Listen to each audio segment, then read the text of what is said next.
L'Osservatore Romano is the daily newspaper of Vatican City-State which carries the Pope's discourses and reports on the activities of the Holy See, reports on events taking place in the Church and the world, and many cultural articles. It is classified as a semi-official newspaper of the Holy See, but is not an official newspaper. The publication prints two Latin mottos under the masthead of each edition: Unic Quic Suum in non Prevalebunt. The current editor-in-chief is Giovanni Maria Vian. Today, the paper takes a more objective and subdued stance than at the time of its foundation, priding itself in presenting the genuine face of the Church and the ideals of freedom. Following the statement by Cardinal Tarcisio Bertone in an October 2006 speech inaugurating a new exhibit dedicated to the founding and history of the newspaper, he further described the publication as an instrument for spreading the teachings of the successor of Peter and for information about church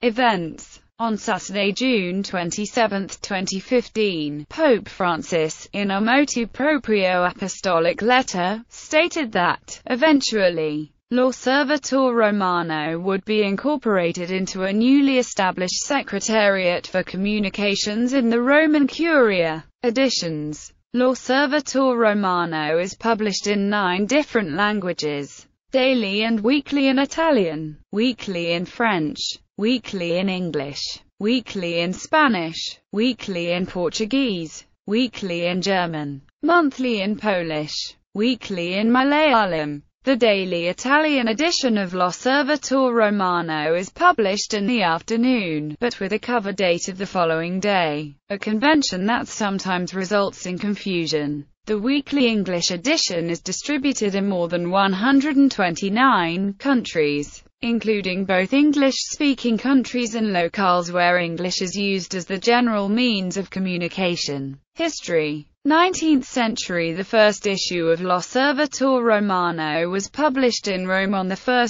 July 1861, a few months after the Kingdom of Italy was proclaimed on 17 March 1861. The original intent of the newspaper was unabashedly polemical and propagandistic in defense of the Papal States, adopting the name of a private pamphlet financed by a French Catholic legitimist group. The 18th of September 1860 defeat of papal troops at Castelfidardo substantially reduced the temporal power of the Pope, prompting Catholic intellectuals to present themselves in Rome for the service of Pope Pius IX. This agenda supported the notion of a daily publication to champion the opinions of the Holy See. By July 1860, the Deputy Minister of the Interior, Marc Antonio Pacelli, had plans to supplement the official bulletin Giornale di Roma with a semi-official, rhetorical publication. In early 1861, controversialist Nicola Zancini and journalist Giuseppe Bastia were granted editorial direction of Pacelli's newspaper. Official permission to publish was sought on the 22nd of June 1861, and 4 days later, on the 26th of June,